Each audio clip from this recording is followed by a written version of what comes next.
Hello বন্ধুগণ, আমি সাইলা সালদার বরাবরের মতো আজকেও একটি ভিডিও নিয়ে এসেছি। আমার ডেটা সায়েন্স বাংলা চ্যানেলে আপনারা আমাকে সাপোর্ট করে যাচ্ছেন, যদিও এটা তেমন একটা বড় চ্যানেল না। আমি অবশ্য স্বপ্ন দেখি হয়তোবা এক সময় এখানে অনেক অডিয়েন্স থাকবে, সবাই আসবে, আমার যে ভিডিওগুলো সেগুলো দেখবে, ডেটা সায়েন্স সম্পর্কে ভালো ধারণা গ্রহণ করবে। আমি তো চেষ্টা করতেছি একদম সবগুলা টাচ করার জন্য। তো গত ক্লাসে আমরা বার্নলি ডিস্ট্রিবিউশন সম্পর্কে মোটামুটি যে বেসিক কনসেপ্ট বা ম্যাথমেটিক্যাল যে টার্মগুলো ছিল ওগুলো মোটামুটি কভার করেছি। সেই কনসেপ্টের উপরে যে রুলসগুলো আছে সেগুলোকে নিয়ে আজকে আমরা কোডিং করব।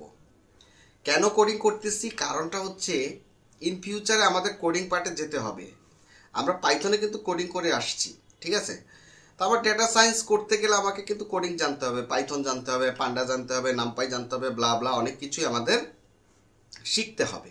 তো পান্ডার ক্ষেত্রে আমরা বেশি প্রভাব বিস্তার করব এবং ক্যালকুলেশনে আমরা যেহেতু বিভিন্ন ধরনের ক্যালকুলেশন করব, সেই জন্য এখন থেকে আমরা টুকটুক করে এগোতে থাকবো এবং কোডিংগুলো আমরা পার্ট বাই পার্ট বুঝবো।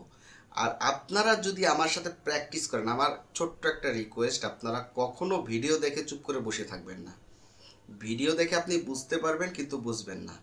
সেজন্য রিকোয়েস্ট করতেছি, আপনারা যখন এই কোডিংগুলো দেখবেন বাসায় একটু নিজেরা প্র্যাকটিস করবেন। না পারলে আমাকে একটু কমেন্টে জানাবেন যে ভাইয়া পারতেছি না, ভাই তো আছি, সমস্যা নাই। আর আমি সবগুলাই গিটহাবে দেওয়ার চেষ্টা করব যেগুলো কোডিং করব। তো আমরা বেশি বেশি কথা না বলি, আমরা কাজে পরিচয় দেই।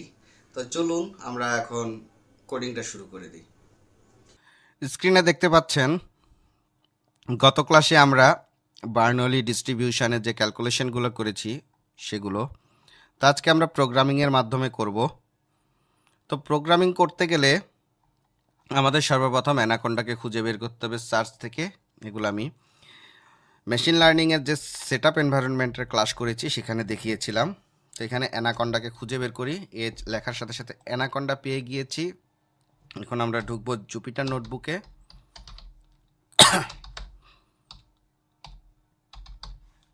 ইন্টার মারব।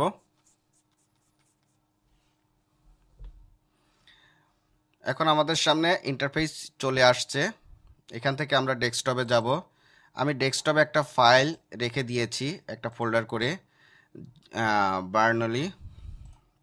এই যে দেখেন ফোল্ডারটা, এই ফোল্ডারের ভিতরে শুধুমাত্র একটা সিএসবি ফাইল আছে। তো এই জায়গায় আমি প্রোগ্রামিংটা করব। তো আমি এখানে ঢুকলাম, ঢোকার পরে ডেস্কটপে ঢোকার পরে বার্নলি পেয়েছি। এই জায়গায় একটা পাইথন ফাইল করব, সেজন্য আমাকে নিউতে ক্লিক করতে হবে নোটবুকে। এখন এটাকে সিলেক্ট করতে হবে রিনেম করার জন্য। এই যে আনটাইটেলড এখানে একটা ক্লিক করবেন, করার পরে আপনার ইন্টারফেস চলে আসবে। আমি লিখে দিলাম বার্নলি প্র্যাকটিস। তা আমরা রিনেম করলাম। রিনেম করার পরে এখন আমরা ইম্পোর্ট করব, কিছু ইম্পোর্ট করে নিতে হবে। এটা হচ্ছে স্টেপ 1। রিনেম করার পর এখন আমরা ইম্পোর্ট করব। তো স্টেপ 1-এ আমরা এই সমস্ত কাজ করে নিব। স্টেপ 1, এটার আগে যদি আমি হ্যাশ চিহ্ন দিই তাহলে কমেন্ট আকারে শো করবে। তো স্টেপ 1-এ আমরা যে কাজগুলো করব সেটা হচ্ছে প্রথমে ইম্পোর্ট পান্ডাস এস পিডি। প্রথমে আমরা পান্ডাকে ইম্পোর্ট করে নেব। এটা আমি পান্ডার সিরিজে অর্থাৎ পান্ডার যে প্লেলিস্ট আছে সেখানে আমি ভালো করে দেখেছি, আপনারা একটু দেখে নেবেন। তারপরে ইম্পোর্ট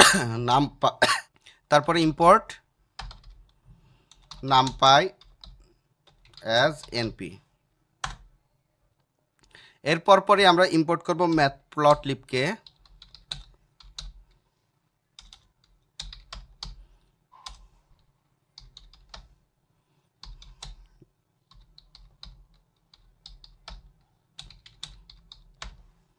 এখন রান করে দিব। তো রান হয়ে গিয়েছে। রান হওয়ার পরে এখন যে স্টেপ, এই জায়গাটায় আমাকে ডেটাসেটকে ইম্পোর্ট করতে হবে। তো ডেটাসেটকে আমরা দেখে আসি। দেখেন এই যে ডেটাসেট, এই ডেটাসেটটাকে আমি এই জায়গাটায় রিড করব, সেই জন্য আমাকে যে কোনো নাম দিতে পারি। আমি ডিএফ দিলাম, আপনি যে কোনো নাম দিতে পারেন। ডেটাসেটের নাম দিয়ে এখন পিডির হেল্প নিয়ে আমাকে রিড করতে হবে। এটা মূলত সিএসবি ফাইলে আছে, এক্সেল হলে এক্সেল, তো আমি সিএসবিতে রিড করতেছি। এক্সেলের আমি অন্য ক্লাসে দেখাবো কিভাবে এক্সেল রিড করা যায়। তো এখন আমাকে পাথটা দেখিয়ে দিতে হবে কোন পাথে আছে। তো যেহেতু একই ফোল্ডারে আছে কোনো সমস্যা নেই, আমি এখান থেকে শুধু এটা নামটা কপি করে নিয়ে গেলেই হবে। যদি অন্য কোনো পাথে থাকে তাহলে লোকেশনটা আমাকে দেখিয়ে দিতে হবে। এটা আমি অন্য কোনো ভিডিওতে, যেহেতু মেশিন লার্নিং নিয়ে কাজ করতেছি, অনেক অনেক ভিডিও থাকবে, যে কোনো একটা ভিডিওতে দেখিয়ে দেব।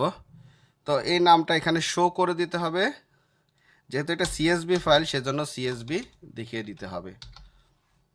তারপর এটা রান করে দিতে হবে। আমি ডিএফ পেয়ে গেলাম। এখন আমার যা কিছু আছে ডিএফের ভিতরে, তো ডিএফকে একটু পর্যবেক্ষণ করার জন্য আমি হেডে যাই, ইচ্ছা করলে স্যাম্পল নিয়েও দেখতে পারি, ইচ্ছা করলে টেলস নিয়েও দেখতে পারি। আমি এখানে 5টা ভ্যালু নিলাম, দেখি এখানে দেখা যাচ্ছে যে 1 2 3 4 5টা কলাম। তো 5টা কলামের মধ্যে আমার সমস্ত কলাম দরকার নাই, আমি আরেকটু ভালোভাবে পর্যবেক্ষণ করার জন্য, কারণ এখানে কি নেন আছে, পর্যবেক্ষণ করার জন্য 10টা ভ্যালু নিলাম। এই জায়গায় যদি আমার লাইট ভালোভাবে বানাইতে না পারি, কি কারণে বানাইতে পারি না এটা কমেন্ট আকারে লিখে দিয়েছে এখানে, বেস ক্র্যাক। তো এই জিনিসটা মনে হয় আমার এতটা দরকার নেই। আমার মেইন টার্গেটেড কলাম হচ্ছে টেস্ট, কারণ আমি একটু বড় করে নিই প্রোগ্রামটা।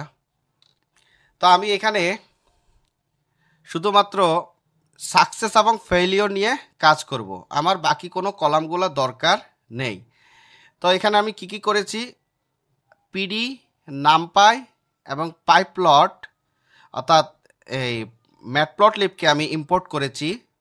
এই পান্ডাটা হচ্ছে গিয়ে আমার ডেটা রিড তারপরে প্রোগ্রাম করার জন্য, আর নামপাই হচ্ছে ক্যালকুলেশন করার জন্য, ম্যাটপ্লটলিব হচ্ছে গিয়ে আমার এই ডেটা সেটটাকে বোঝার জন্য, ভিজুয়ালাইজ করার জন্য আমার এইগুলো ইম্পোর্ট করে নেওয়া। তারপর আমি কি করেছি, ডেটা সেটকে রিড করেছি, যে ডেটা সেটটা আছে সেটাকে আমি রিড করেছি সিএসবি দিয়ে, তাই ডেটা সেটটার নাম এইটা ডট সিএসবি। এখন আমি 10টা নিয়েছি, এখান থেকে আমি দেখতেছি আমার টার্গেটেড যে কলাম যেটা নিয়ে আমি কাজ করব সেটা হচ্ছে টেস্ট রেজাল্ট, বাকিগুলো আমার দরকার নেই। এখন স্টেপ নাম্বার 2, এখানে যদিও প্রথম স্টেপ, আমি এখানে প্রথম স্টেপ একটু ভিন্ন রেখেছি, এখানে ইম্পোর্ট করেছি ডাটা, রিড করেছি, এগুলাকে আমি স্টেপ ফার্স্ট রেখেছি। তো এখানকার অনুযায়ী স্টেপ ফার্স্ট অন্য কিছু। তো এই জায়গায় দেখেন বলেছে আউটকামকে বের করো খুঁজে, তো এই জায়গায় আমার আউটকাম খুঁজে বের করতে হবে। এখানে আউটকাম কি 0 আর 1, তো আউটকাম কোথায় পাবো, আমরা টার্গেটেড কলাম হচ্ছে টেস্ট রেজাল্ট, এটাকে আউটকাম বানাই দিই। আউটকামস ইজ ইকুয়াল টু, তো আউটকামসটা কি টার্গেটেড কলাম, তাহলে আমরা ডিএফ ডেটা নিয়েছি, ডিএফ থেকে আমরা এখানে এই টেস্ট কলামটাকে কপি করে নিয়ে আসি। কপি পেস্ট করাই বেটার, কারণটা হচ্ছে গিয়ে কেস সেন্সিটিভ, বেশি লিখতে গেলে বানান একটু ভুল পাইলেই, সামান্য একটু ভুল পাইলে সর্বনাশ। তো আমরা আউটকাম পেয়ে গেছি, এই আউটকামকে আমরা একটু দেখার চেষ্টা করি এর অবস্থানটা কি। এখন ডট হেড, এই জায়গায় আমরা 10 দিয়ে দেই। দেখেন শুধুমাত্র এই টেস্ট রেজাল্টটাকে সে আলাদা ডেটা সেট বানায় নিছে, এই আউটকামটা, এখন এটার নাম আউটকাম। বাকিগুলা নিয়ে আমি কাজ করতেছি না, কারণ এই মুহূর্তে আমার প্রয়োজন পড়তেছে না। আমার টার্গেটেড কলাম হচ্ছে টেস্ট রেজাল্ট, সেটাকে আমরা পেয়ে গেলাম। তাহলে কি আমরা স্টেপ 2 কমপ্লিট করে ফেলেছি। তাহলে আমার একটা কাজ করতে হবে, এটা বোঝার জন্য এই জায়গাটায় আমাকে লিখে দিতে হবে কমেন্ট আউট করে স্টেপ 2, বাস হয়ে গেল। আশা করি বুঝতে পেরেছেন। তো আমরা কি শিখলাম, ডেটা ইম্পোর্ট করা শিখলাম, ডেটা নিলাম, নেওয়ার পরে আউটকাম বের করা শিখে ফেলেছি, 3টা কাজ আমাদের হয়ে গেছে। এখন স্টেপ নাম্বার 3, স্টেপ নাম্বার 3তে গিয়ে আমরা কি করব, একটা মিন বের করে ফেলবো, নর্মাল একটা মিন বের করে ফেলি।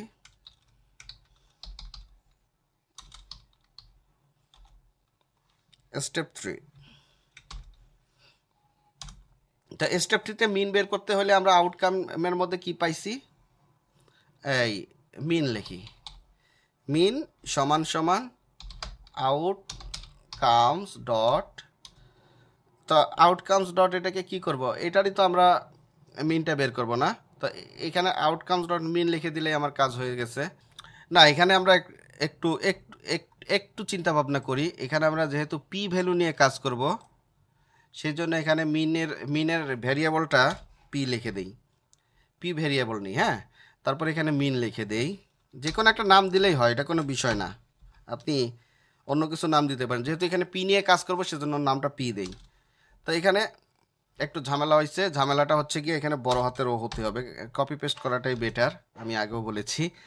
নতবা এই যে আমি একটা ভুল করে ফেলেছি, আপনারাও এরকম করবেন, কোনো বিষয় না, একটু দেখে নেবেন যে কোন জায়গায় সমস্যা। আপনি যদি এক্সপার্ট হন আপনি বুঝতে পারবেন ইজিলি, বিষয় না। তো এখানে আমরা মিন বের করে ফেলেছি, মিনটা হচ্ছে গিয়া 18, তার মানে 18 হচ্ছে গিয়া পি এর ভ্যালু, মানে যেটা সাকসেস আর কি, মাত্র 18% সাকসেস। এটা আমরা এখনই বুঝে ফেলবো যখন আমরা পিএমএফ করব। তো আমরা পিএমএফ শুরু করে দেই। এটা স্টেপ নাম্বার কত গেছে, 3। Step number 4-এ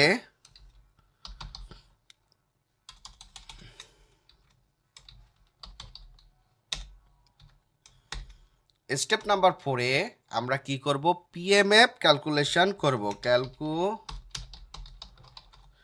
calculation of PMF. এগুলো আমি জাস্ট কমেন্ট আকারে করতেছি, আপনারা যেন বুঝতে পারেন, যেন বুঝতে অসুবিধা না হয়। অনেকেই নতুন আছেন, বুঝতে সমস্যা হতে পারে, যারা এক্সপার্ট তাদের কথা তো বাদই দিলাম। তো বোঝার জন্য আমি ইজিলিভাবে করার চেষ্টা করতেছি যেন সবাই বুঝতে পারে। তাহলে আমি কি করেছি, প্রথমে আউটকামটাকে আমি ক্যালকুলেশন করেছি, আউটকাম নেওয়ার পরে আমি মিন বের করেছি, মিন বের করার পরে এখন আমরা পিএমএফ ক্যালকুলেশন করতে যাচ্ছি। পিএমএফ ক্যালকুলেশন করতে হলে আমাকে ফাংশন ব্যবহার করতে হবে, আমাকে পাইথন ব্যবহার করতে হবে। আপনারা যারা পাইথন সম্পর্কে অভিজ্ঞ না তাদের জন্য ডেটা সায়েন্স আসলে হবে না। আপনারা অবশ্যই পাইথন দেখে আসবেন, আমার পাইথনের প্লেলিস্ট আছে, এটা দেখে আসবেন। আমি নিচে ফাংশনের যে লিঙ্কটা আছে সেটা কপি করার চেষ্টা করব। এছাড়াও আপনারা ফাংশনের যে কোনো ভিডিও দেখে আসতে পারেন, তারপরে আপনি ডেটা সায়েন্স বা মেশিন লার্নিংয়ের দিকে আগাতে পারবেন। তো এটা আমার রিকোয়েস্ট, যদি আপনি ভালোভাবে করতে চান অবশ্যই পাইথনটা করে আসবেন, আর আদারওয়াইজ আপনি মেশিন লার্নিং খালি দেখেই যাবেন, বুঝেই যাবেন, আর বুঝবেন না। বুঝেন না কি বুঝাইতে চাচ্ছি? তো দেখেন, এখানে আমরা পিএমএফ ক্যালকুলেশন করি, সেই জন্য আমাকে একটা ফাংশন নিতে হবে। ফাংশন নিয়ে আমি এই জায়গায় কিসের ক্যালকুলেশন করব, বার্নলি। তো বার্নলি আন্ডারস্কোর পিএমএফ। তো ফাংশনের যে নামটা দেবো ইম্পোর্টটাও কিন্তু সেই একই নামটা দিতে হবে। তাহলে এখানে আমি কি কি ইম্পোর্ট করতে যাচ্ছি, সেটা হচ্ছে এক্স এর ভ্যালু ইম্পোর্ট করব, তারপরে হচ্ছে গিয়ে পি এর ভ্যালু। তো আমরা জানি পি এর ভ্যালু কিন্তু আমরা অলরেডি দিয়ে রেখেছি, তো এই জিনিসটাকে আমরা এখানে দেব। তো পিএমএফ এর সূত্রটা আমরা একটু দেখে আসি। পিএমএফ এর সূত্র কত, পি এর উপর এক্স থাকবে, মানে স্কোয়ারের মতো আর কি, পি এর উপর এক্স মানে স্কোয়ারের মতো, একটু বড় করে নেই। পি এর উপর এক্স মানে স্কোয়ারের মতো, 1 মাইনাস পি এর উপরে স্কোয়ার হচ্ছে গিয়া 1 মাইনাস এক্স, মানে মাথার উপরে আর কি। এখন এটাকে কীভাবে বুঝাবো ভাই, একটা বুঝাই দিলাম, আপনারা বুঝা নেন। তো যাই হোক, এই জায়গাটায় আমি পি এর উপরে স্কোয়ারের মতো পি এক্স, তো স্কোয়ারের মতো বুঝাইতে গেলে দুইটা এরকম চিহ্ন দিয়ে দিবেন, কার এক্স, তারপরে কি হচ্ছে গুণ, গুণ ব্র্যাকেটের মধ্যে 1 মাইনাস পি, এটাও কি স্কোয়ারের মতো না, স্কোয়ারের মতো 1 মাইনাস এক্স, এটাই তো সূত্র। দেখি পি ইন্টু, হ্যাঁ এই তো পি ইন্টু এক্স, পি উপরে এক্স, তারপরে ইন্টু 1 মাইনাস এক্স, তাই তো লিখেছি। অর্থাৎ এক্সের ভ্যালু জিরো হইতে পারে, 1ও হইতে পারে, 0 এবং 1 হইতে পারে, এটা পরে আসতেছি। জিনিসটা এভাবেই ক্যালকুলেশন হয়ে গেছে। তাহলে এখন আমরা এখান ইনপুট নেব, ইনপুট নেওয়ার জন্য আমাদের এখানে লিখে দিতে হবে। এই জিনিসটা কপি করে নিয়ে আসি, তাহলে আমার এত ভেজাল লেখালেখি করা লাগতেছে না, সেম টু সেম থাকবে। তাহলে এই জায়গাটা আমাকে বুঝাই দিতে হবে যে 0 1, কিন্তু এটা কি নিতেছি আমি, P M F 0 is equal to X, এক্সের জায়গায় আমি কত দেব, 0, এক্সের জায়গায় আমি 0 দিয়ে দিব। আর পি এর ভ্যালু তো আমরা ওইখান থেকে নিচ্ছি। তো এই জিনিসটা আমি আবার কপি করি, পিএমএফ এই জায়গাটা আমি 1 এই জায়গাটা আমি 1 দিয়ে দেব, এক্সের ভ্যালু এইখানে 1 যাবে। তো এখান থেকে রান করে দিলেও রান হবে। আমি একটু প্রিন্ট আকারে আমি নিয়ে আসতে চাচ্ছি কিছু সারেগামা পাদানিসা, জাস্ট বোঝার জন্য, লেখার জন্য। এগুলো আপনি লিখতেও পারেন, নাও লিখতে পারেন, এটা আপনার একান্ত ব্যক্তিগত ব্যাপার। আমি লিখে দেই, এখানে একটা ক্যালকুলেশন লিখে দিই, এখানে কিছু একটা লিখলেই হবে।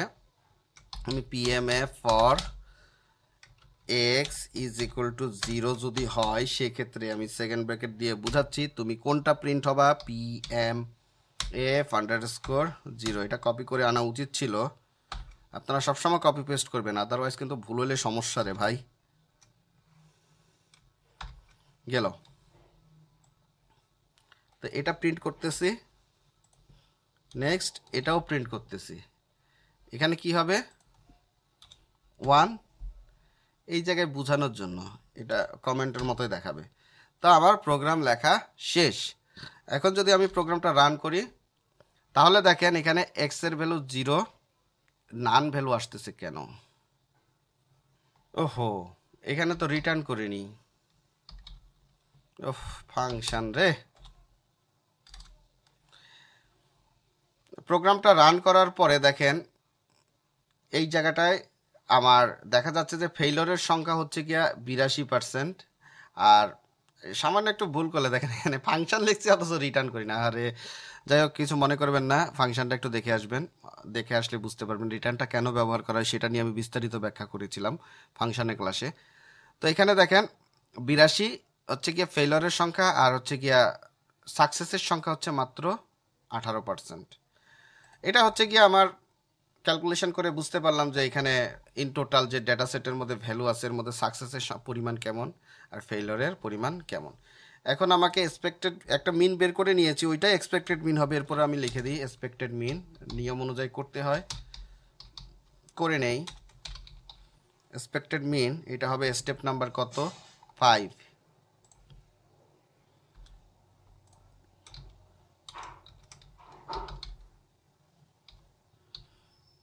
Step number 5। তো এক্সপেক্টেড মিন ক্যালকুলেশন করতে হবে, আমি সেই জন্য এক্সপেক্টেড মিন লিখেছি। তাই এখানে আমি বেশি কিছু লিখবো না, এখানে কোনো ক্যালকুলেশন করব না, কারণ এক্সপেক্টেড মিনের ক্যালকুলেশন আমি এখানে দেখিয়েছি। কই গেল, এই জায়গায় কিভাবে ক্যালকুলেশন করতে হবে। মিন ক্যালকুলেশন করলে পি আসবে, তাই আমি এখানে সরাসরি পি লিখে দিচ্ছি। তো mean is equal to P. এখন এটাকে আমরা রান করি, রান করলেই হবে। এখন আমরা মিনকে যদি আমরা দেখি, তাহলে ওই পি এর মানটাই মিন হয়ে গেছে। দেখেন এখানে পি এর ভ্যালু কত ছিল, পি এর ভ্যালু 18, এটাই আবার আমরা মিনে কনভার্ট করেছি। আমি এখানে সরাসরি তখন দিতে চাইছিলাম, ঠিক আছে, এখানে জাস্ট আমি এখানে পি এর ভ্যালু ক্যালকুলেশন করব, সেই জন্য আমি আসলে দেই নাই তখন। তো এখন পিও রয়ে গেল, মিনও রয়ে গেল, যখন যেটা লাগবে আমার সামনেই চলে আসবে, নো প্রবলেম। তো এখন আমি মিন বের করে ফেললাম, এখন আমরা বের করব ভ্যারিয়েন্স। তাহলে স্টেপ নাম্বার 6, স্টেপ নাম্বার 6 এখন আমরা বের করব।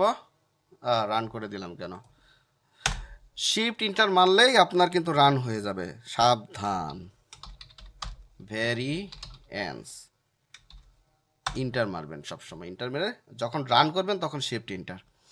ভ্যারিয়েন্সটা বের করার রুলস হচ্ছে গিয়া, ভ্যারিয়েন্সের সূত্রটা আমরা একটু দেখে আসি। ভ্যারিয়েন্সের সূত্র আমি এখানে ডিটেলসে দেখাইছি, কিন্তু আমার লাগবে হচ্ছে P into 1 minus P. Variance সমান সমান P into 1 minus P, P into 1 minus P, এইটাই হচ্ছে আমার টার্গেটেড এরিয়া। তো পি ইন্টু 1 মাইনাস পি এটা লিখে দিলেই হবে। তাহলে কি ভ্যারিয়েন্স লিখবো না ভার লিখবো? ভার লিখে, ভার মানে variance is equal to P into 1 minus P, ব্যাস হয়ে গেছে কাজ, আর কিছু লাগবে না। তো আমরা এখানে ভার লিখি, ভারের কোনো রেজাল্ট আসছে কিনা।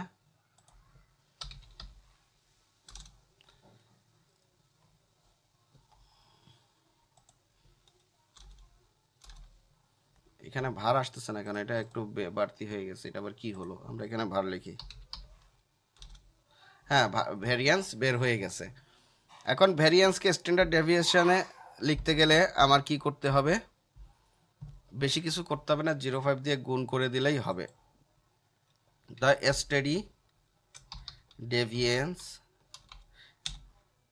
ডেভিয়েশন স্ট্যান্ডার্ড ডেভিয়েশন বের করতেছি, ভারের সাথে দুইটা গুণ দিয়ে দিই 0.5, যে রেজাল্ট আসবে সেটাই হচ্ছে স্ট্যান্ডার্ড ডেভিয়েশন।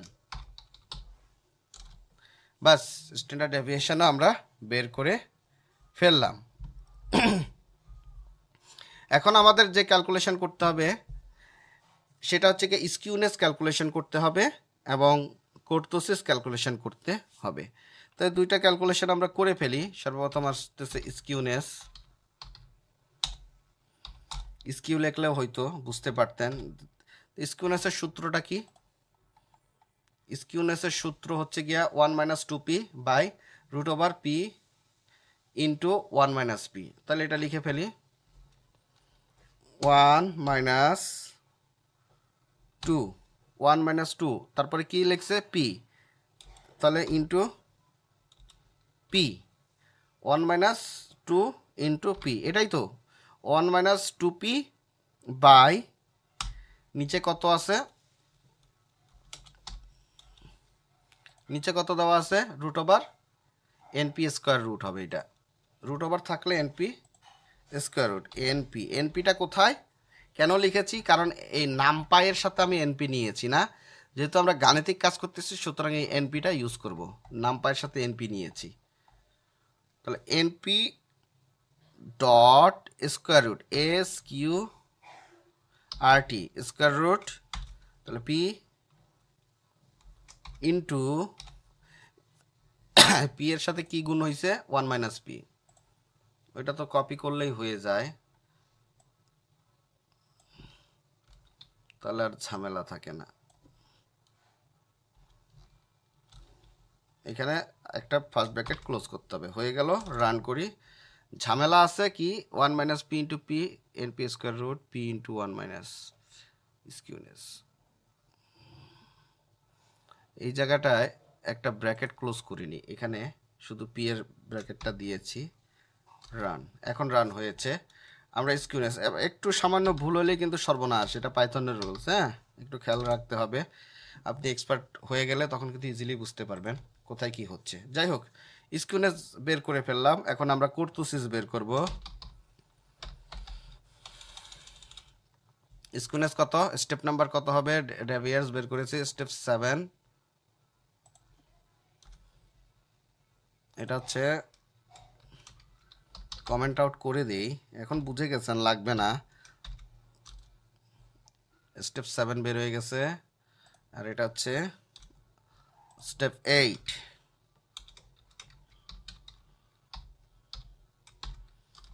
স্টেপ 8 বের করে ফেললাম স্কিউনেস। এখন আমরা স্টেপ 9,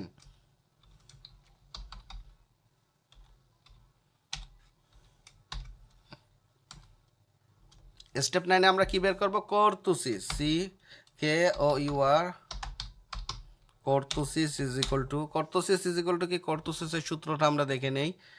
এখানে 1 - 6p into 1 - p, 6p into 1 - p, এখানে আমরা এটা নেই 1 - 6p না, এই জিনিসটা আমরা নিলাম। এই জায়গায় বলা হয়েছে 1 - 6p, 1 - 6p, তারপরে ইন্টু 1 - p, 1, ওরে বাপ রে বাপ, এটা তো বিশাল ঝামেলা দেখি করে ফেলাইছে। ঠিক আছে, আমরা এইভাবে লিখি 1 - 6p ইন্টু, দেখি কি হয় 1 - p না, 1 - p, এটাকে আমরা ব্র্যাকেট ক্লোজ করি, আশা করি হয়ে যাবে। তারপরে আমরা একটা ভাগ চিহ্ন দেব, তারপরে হচ্ছে p into 1 - p, p into 1 - p আগের জায়গায় আছে কিনা? p ইন্টু 1 - p আছে, এই জিনিসটাকে আমরা নিয়ে নিই, এখানে ওই ব্র্যাকেটটা লাগবে না। তো আমরা লিখে ফেললাম, না এই জায়গায় ব্র্যাকেট চিহ্নটা দেই। ওকে, এখন আমরা রান করি। রান হয়ে গিয়েছে, ভয় পাইছিলাম। তো যাই হোক, মোটামুটি রান হয়ে গেছে। কর্টোসিস আমরা দেখি রেজাল্ট কত বের হয়েছে। তো এই জায়গায় কর্টোসিসের রেজাল্ট বের হয়েছে 0.77 পজিটিভ কর্টোসিস। এই জিনিসটাকে আমরা কিভাবে একটা ডেটাসেট থেকে এত দূর পর্যন্ত নিয়ে এসেছি আপনারা নিজের চোখে সেটা দেখতে পেলেন। তা আমরা কি কি কাজ করেছি, ডেটা ইম্পোর্ট করেছি, মডিউলগুলো ইম্পোর্ট করেছি, করার পরে ডাটার অবস্থানটা বুঝতে পেরেছি, পড়ার পরে আমরা একটা আউটকাম বের করেছি যেটা আমরা ম্যানুয়ালি করেছিলাম, তারপরে আমরা সেটার মিন বের করলাম, মিন বের করার পরে আমরা পিএমএফ ক্যালকুলেশন করেছি, পিএমএফ ক্যালকুলেশন করার পর আউটকাম মিনের মধ্যে ওই পিটাকে ঢুকাই দিলাম, তার মানে এটাকে বুঝাই দিলাম যে তুমি তুমি হলো এক্সপেক্টেড মিন। তারপরে ভ্যারিয়েন্স বের করলাম, স্ট্যান্ডার্ড ডেভিয়েশন বের করলাম, স্কিউনেস বের করলাম, কুর্তোসিস বের করলাম। এই হচ্ছে আমার যা যা ছিল বার্নলি ডিস্ট্রিবিউশনের সবগুলা ক্যালকুলেশন আমরা এখানে প্রোগ্রামিংয়ের মাধ্যমে মোটামুটি করে ফেলেছি। এখন আমরা দেখব এই যে এতক্ষণ ধরে যে কাজগুলা করেছি এগুলোকে প্লট করার চেষ্টা করব। বিশেষ করে পিএমএফকে নিয়ে আমরা কাজ করি। পিএমএফকে আমরা কি করব, প্লট করে দেখব জিনিসটা কেমন। তো আমরা একটু প্লটিংয়ে যাই। তো আমরা এখানে দেখব এক্স ভ্যালস, মানে এটা আপনি ইচ্ছা মতো দিতে পারেন, এই ভেরিয়েবলের কোনো ইয়ে নাই, আপনি আপনার মতো নাম দিয়ে নেবেন। আমি এখানে থার্ড ব্র্যাকেটের মধ্যে নিয়ে নিচ্ছি 0,1। এক্স হচ্ছে গিয়ে 0 হতে পারে, 1ও হতে পারে। এক্সের ভ্যালুটা কি 0 হতে পারে, 1ও হতে পারে। আর আউটকামটা কি, মানে ওয়াই ভ্যালস, আমরা এটাকে মেশিন লার্নিংয়ের ভাষায় প্রেডিকশন বলে থাকি। তো এখানে আমরা আউটপুট বলে থাকবো। তো আউটপুটটা কীরকম আসবে, আউটপুটের জন্য আমরা থার্ড ব্র্যাকেট নিব। এই দুইটা জায়গায় আমরা স্পেশাল কিছু জিনিস লিখব, সেটা হচ্ছে গিয়া পিএমএফ। যেহেতু পিএমএফকে নিয়ে কাজ করতেছি, পিএমএফ আন্ডারস্কোর 0, পিএমএফ আন্ডারস্কোর 1। অর্থাৎ 0 যদি হয়ে থাকে, 0-র যে ভ্যালুটা সেটা সাকসেসের জন্য কত, এবং 1-এর ভ্যালুটা সাকসেসের জন্য কত, এটা আউটপুট আমরা দেখে ফেলেছি। এখন এটার প্রবাবিলিটিটা ক্যালকুলেশন করব। আশা করি বুঝতে পেরেছেন। এখন আমি একটা বার চার্টের মাধ্যমে দেখতে চাচ্ছি আসলে জিনিসটা কিভাবে প্রবাহ হয় বা ডিস্ট্রিবিউশনটা কেমন। এই জিনিসটা আমরা একটা বার চার্টের মাধ্যমে দেখব। তো সেজন্য আমাকে কি করতে হবে, প্রথমে পিএলটি, যেহেতু আমরা ম্যাটপ্লটলিব নিয়ে কাজ করতেছি সেজন্য আমরা পিএলটিকে ইউজ করব। পিএলটি ডট বার, যেহেতু বার চার্ট চাচ্ছি সেজন্য আমরা বার লিখেছি। এক্স ভ্যালু কপি করে নিয়ে আসি, বানান ভুল হওয়ার সম্ভাবনা থাকে। এক্স ভ্যালুকে এখানে নিয়ে আসব। এক্সের মান আমরা এখানে 0 দিয়েছি, 1 দিয়েছি, যে কোনো একটা মান তো নিবে। ওয়াইয়ের ভ্যালুকে আমরা এখানে নিয়ে আসব, অর্থাৎ যে আউটপুটটা আসতেছে সেটাকে এখানে দেখাবে, ওয়াইয়ের ভ্যালুটা এখানে দিয়ে দেব। তাহলে আমরা কি করেছি, প্লট দিয়ে বারকে কল করেছি, তার মধ্যে এই দুইটা ভ্যালু আমরা দিয়ে দিলাম। এখন আমাকে লেবেল দেখা দিতে হবে, লেবেলটা কেমন হবে। তাহলে সেজন্য আমাকে লিখতে হবে টিআইসি কেটিক লেবেল, টিক লেবেল। এই জায়গাটায় আমরা ইচ্ছা করলে অনেক কিছুই বসাইতে পারি, তা আমি বেশি কিছু বসাবো না। এক্স ইজ ইকুয়াল টু, প্রথমে কি দেব, 0 দেবো না 1 দেবো, 0ই দিই, কমা, আবার এক্স ইজ ইকুয়াল টু, আমি কপি করে নেই, এত লেখালেখি ভাল লাগে না,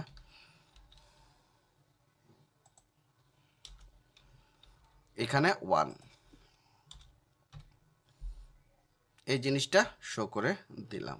তো আমাদের বার্নলির বারের মধ্যে কি কি থাকবে সেই জিনিসটা আমরা লিখে দিলাম। আশা করি বুঝতে পেরেছেন। তো জিনিসটাকে আমরা ফার্স্ট ব্র্যাকেট ক্লোজ করে দেই। প্রোগ্রামটা রান করলে দেখেন এরকম একটা বার চার্ট ক্রিয়েট হয়ে গিয়েছে। এখানে এক্সের ভ্যালু দেখাচ্ছে 0 যখন হবে তখন বেশি, 1-এর ভ্যালু যখন 1 হবে, এক্সের ভ্যালু যখন 1 হবে তখন কম। কারণটা হচ্ছে এই জায়গাটা ডেটা সেটে আমরা এমনিও বুঝতে পেরেছি 0-র পরিমাণ বেশি, 1-এর পরিমাণ কম পুরো ডেটা সেটে।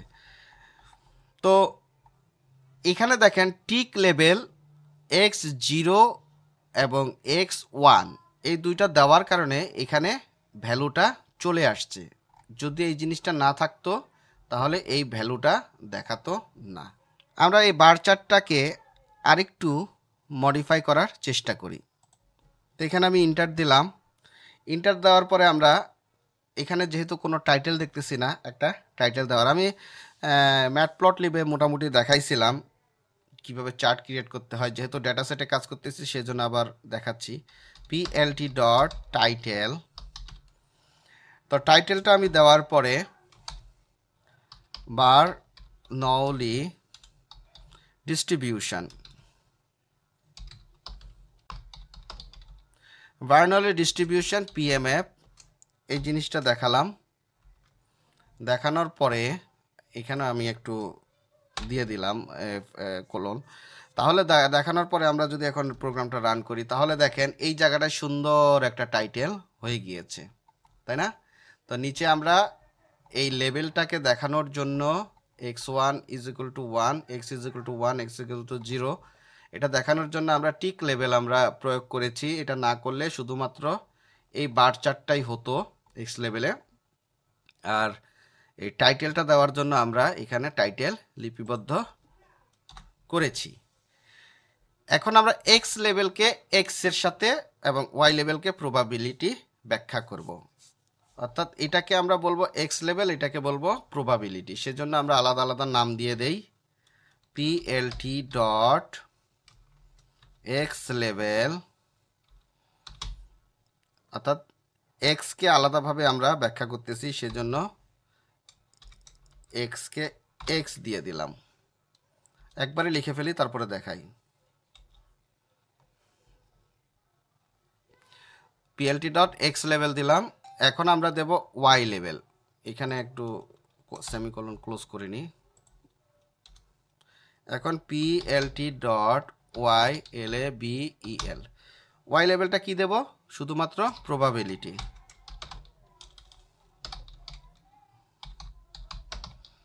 বানান ঠিক আছে কিনা? তাহলে প্রবাবিলিটি দিয়ে দিয়েছি। এখন প্লটটাকে আমরা কি করে দেব? শো করে দেব, যেন যেগুলো যেগুলো লিখেছি সেগুলো সব থাকে। আমরা যদি প্রোগ্রামটা রান করি দেখেন কত সুন্দর প্লট হয়ে গেছে। এখানে প্রবাবিলিটি বোঝাচ্ছে, অর্থাৎ এটা কতটুকু বেশি হয়েছে সেটা দেখাচ্ছে। 80%, আমি বলেছি 80% হচ্ছে না হওয়ার সম্ভাবনা, 18%। এই যে দেখেন 2-এর একটু নিচে 18% আছে হচ্ছে গিয়ে আপনার এই সাকসেসের সম্ভাবনা। সাকসেসটা 18% আর 82% হচ্ছে গিয়া বিফলে যাবে। আমরা তাই পেয়েছিলাম। আমরা যখন পিএমএ ক্যালকুলেশন করেছি ভ্যালুটা এরকমই ছিল না। 82% হচ্ছে অসফল আর 18% হচ্ছে গিয়া সফলতা। তো এখানে আমরা এই ক্যালকুলেশনেও তাই দেখতেছি, 18% হচ্ছে সফল এবং 82% হচ্ছে অসফলতা। তো আজকে বার্নৌলি ডিস্ট্রিবিউশন কোডিংয়ের মাধ্যমে আমি এবং ভিজুয়ালাইজেশনের মাধ্যমে খুব ভালোভাবে দেখানোর চেষ্টা করেছি। আশা করি আপনারা বার্নৌলি সম্পর্কে খুব ভালো জ্ঞান আহরণ করেছেন এবং জানতে পেরেছেন। তো আপনারা এরকম রিয়েল লাইফ ডেটা সেটগুলো নিয়ে নিয়ে এভাবে প্র্যাকটিস করে দেখবেন। আমি জাস্ট দেখিয়ে দিলাম, আপনারা আরও প্র্যাকটিস করবেন তাহলে আরও ভালো পারবেন। তো আমার ভুলভ্রান্তি থাকতে পারে, যদি ভুলভ্রান্তি থাকে ক্ষমা করবেন। আর আমার ভিডিও ভালো লাগলে লাইক, কমেন্ট, শেয়ার, অবশ্যই সাবস্ক্রাইব করবেন এবং আমাকে উৎসাহ প্রদান করবেন যেন আরও ভালো ভিডিও আনতে পারি। সবাই ভালো থাকবেন, ধন্যবাদ।